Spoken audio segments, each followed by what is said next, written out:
Hello everybody, thank you for tuning in to another Starcraft 2 broadcast. I am Anaris, bringing you continued coverage of the Intel Extreme Masters Tournament currently going on in China. This is going to be a continuation of the best of series between PuMa of Team Evil Geniuses, the blue Terran down in the bottom right position, who is currently 1-0 against his opponent JYP of Team SCV Life, spawning as the red Protoss up in the top left. So a cross-spawn position game tier here today on Shakuras Plateau, and I hope, this is me knocking on some wood. Let's see, where's some, okay, here we go.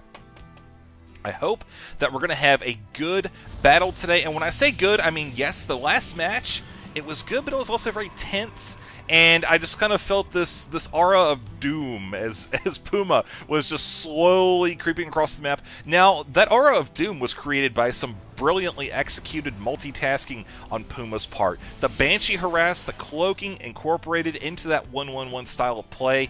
I love it. It was fantastic, and JYP really just was not able to cope with it. So here we are, game number 2. I'm hoping that we're going to see JYP a little bit more in his element now that he's not spawning so close to his opponent. He may be able to go ahead and get up that expansion without as much harassment. You know, Banshee play is still certainly viable. So is the 1-1-1 on this map.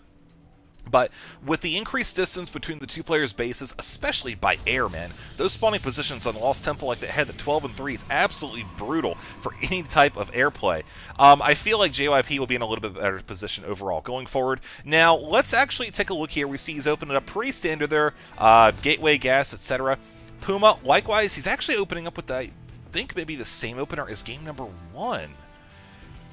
Not just the gas. I mean, yes, the gas is you know, pretty obvious, but the thing I'm watching for always with the Terran is where is he going to throw his first depot barracks? Is he going to throw it kind of close to home, or is he going to be throwing it up here at the top, walling himself in, and kind of leaving himself in a good position for a bunker to go down and go for that tech play? So we might actually see another instance of that 1-1-1 style of play. I know whether it has that Banshee harass or not, I don't know. He may want to opt to skip that and try to get that timing a little bit earlier so he can get that siege tanks a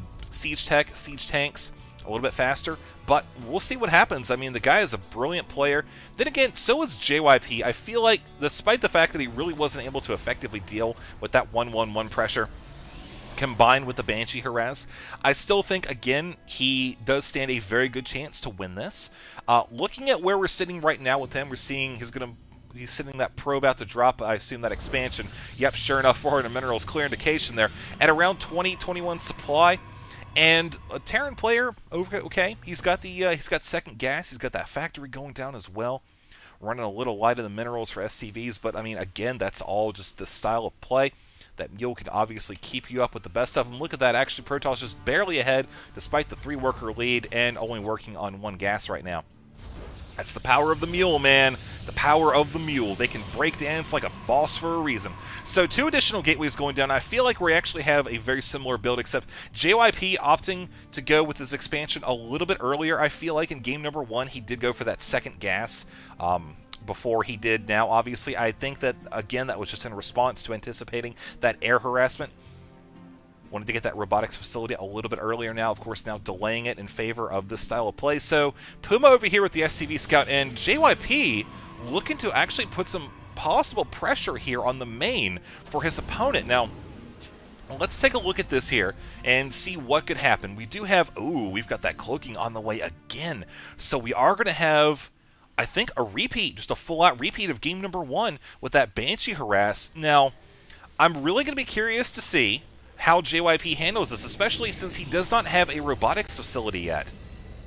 Not even one on the way. He's just working on Stalkers right now. And here comes PuMa looking around. He is looking for that robotics facility. Can his opponent detect that Banshee? No, he cannot. So PuMa is going to move full steam ahead with this. We can see he's still got the factory here. No add-on just yet. Kind of saving up that gas right now. I'm a little curious to see if he's going to be dedicating one or more than one Banshee, or if he's going to go ahead and maybe spend it on a Raven instead. Nope. No, indeed. What was he actually spending on that second Banshee? Okay. So now with this expansion looking good, we do have JYP moving towards his opponent's base. Still no robotics facility. It looks like we do have one going down right there finally. But, again, this attack coming in here is not going to realize any significant gains that'll make it worth sending your forces all the way across the map like they are. With the second Banshee here on the way, we are going to be poised to watch what I feel to be a very, very terrible moment for JYP, as again, he just does not have any detection. PuMa moving forward with this attack. You can see he's also continuing on down here with his base, getting everything hunky-dory, but the Banshee is going to be coming up, going with 1 kill, 2 kills, as the probes do manage to make their way towards the natural expansion. Basically just to keep mining, and nope, going to be heading back now. Well, the reason is because there is going to be an observer popping out here in just a second, chronoing it. Good thing as well. Actually, JYP has a lot of chrono energy saved right now. See almost a full stack of that as well. As far as this Banshee goes, yeah, definitely just killed 9 probes. Let's look at the results of that. 23 to 28. And as far as the actual income for the Protoss, plummeted. Look at the gas, next to nothing, which is just absolutely critical with any build, Protoss. And with PuMa coming in this time as well with the Banshee at the natural, we just still have the one poised up here to attack at the main. Again, now up to 11 kills, the probes. This one with 2, so 13 probes killed so far, plus the 2 that scouted, bringing it to a total of 15. With another, or with a expansion going down for PuMa, this is actually very smart. I like this, hidden away. I think he knows there's a possibility for pressure down there at his natural. And looking up here, PuMa is actually, not only is he denying the income and doing a fantastic job of that, but he's also significantly delaying the tech, the production facilities here for JYP. You know, he just cannot get himself together here, and it's going to be showing as the match progresses later and later. He's going to have to do something to get himself back in this game, possibly a drop down here. I mean, you see obviously SCV line, very thick, lots of potential targets there. He's got to basically return the favor. That's what it comes down to. Because having these Banshees running around like this one's got 12 kills, this one's got 2, you're only setting yourself up to just continuously be contained by this harassment, and of course, not having this gas income. That's money that he could have been using somewhere else right now, since he's not able to effectively mine that. Sending out an Immortal to... Actually, where is that Immortal going down to? I'm not... okay. Right. Well, I will tell you with absolute certainty that no Marauders whatsoever will be occupying the premise here outside of JYP's base. All the while, PuMa is continuing to build up here. You notice the observers are up there pretty much just tailing the Banshees, making sure they don't run in. So we'll kind of keep an eye on the minimap here, because I feel like we're going to have continued action up there. But for now, JYP coming up here to scout. Wanted to see if the Natural's there. Spots it, obviously. Heavier amount of bunkers, so I don't even think JYP suspects this expansion, which again is just, I love it, I love it, I love it. So PuMa, right now, I feel like he's just in a commanding position. Economy-wise, he's had so much more time to build up his own forces after that tech play, and I think we're going to start to see that come into effect here, as right now you see his army is a little bit beneath his opponent. He is 10 supply down. But still, moving forward, the Protoss just does not have the tech options available to PuMa. PuMa is so much further in that regard. You see, he's got the Raven up, he's got the reactor on the starport, so we're going to start to see those medevacs come down as well, as the Protoss player is going to be moving out here, essentially looking to score himself a Banshee kill. However, that Observer... not quite able to keep tailing that Banshee. I think, actually, that Banshee was just a little bit faster. Let's take a look. 2.75 speed on that. We also have 1.88 on the Observer. So, no, actually just ended up not chasing it after all. So, one more kill on that Banshee. Taking a look at the total workers killed. 17 as we have continued harassment. Again, this is just PuMa's way of saying, you know what, man, I know I've already got an economic lead, a tech lead, but I'm going to keep doing every little thing that I can to maintain that. And also, it does provide PuMa some additional scouting information. Now, look at this. We can just click up here on... Is that Banshee still over here, actually? Yes, it is over here. So look and see what it spotted right there. That is the big ticket item to scout, and of course now he is able to produce Vikings from that starport very quickly and effectively counter that to no end, leaving JYP in a very awkward position here today on Shakura's Plateau. So we actually have a pylon going down. I think we might see a cannon going down here as well. Yes, indeed we do. And very interesting. Going for increased movement speed of Warp Prisms. Oh, man, this could turn into a very, very interesting match here, as PuMa might not be as prepared for this, considering the fact that we look around, we see a lot of the forces up here in the front, this nice little ball. If JYP can come in and force an engagement with the Warp Prism, you know, kind of parked off the side here, warping in some Zealots into the mineral line, I think he'll be in a great position. Also, this has just gone unchallenged the entire game here. It's kind of silly, but at the same time, again, it's just brilliant. Especially since the fact that JYP has had this pylon here almost the whole game.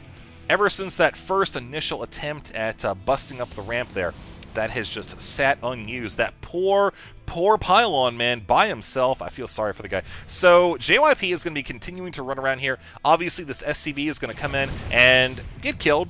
But also, important thing to note, he found out, okay, 3 Immortals and just kind of get a general idea of the unit composition that he's going to be facing up against. Of course, we can see there's some Zealots over here as well.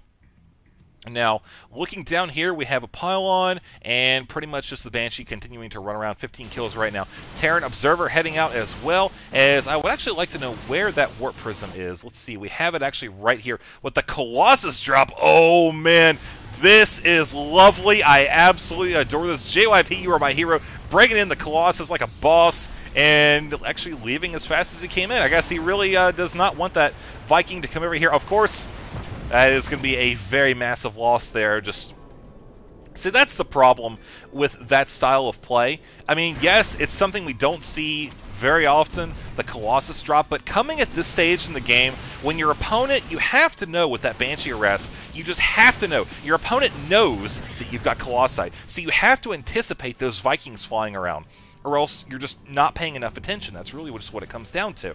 There's a clear indication from that Banshee harassing that mineral line that his opponent knew that Colossi were on the field, so you just had to expect those Vikings. But PuMa is, again, in a fantastic commanding lead, 160 to 134, and we're seeing JYP just continue to fall behind. He's done a decent job recovering from this this constant harassment, but you look at the army and it just does not match what his opponent has. The only thing missing out of this right now is Ghosts. I don't think we have any on the field right now. Don't even have a Ghost Academy, if I'm right. No, we don't actually have one. So we do have one going down right there, and that's good. Also, JYP finally coming over to this expansion. Let's look to try to shut that down. And basically, his only hope at this point is to try to get up some Psystorm and take advantage of the fact that his opponent, you know, has all this invested into anti-Colossi. But again, the Raven, he's able to dump some PDDs down. Yes, it's a little bit out of position there, but no, they're still able to fire, as the Terran is basically forcing the engagement right here. Brilliant placement on that. And so now you're just going to see JYP pretty much just, well, the force fields do a good job, but pretty much just get mopped up right here. As, well, I mean, that's just what happens. PuMa had control of the game this entire time. JYP just not able to keep up after that constant harassment. So let's go on to game number 3, and we'll see what happens next.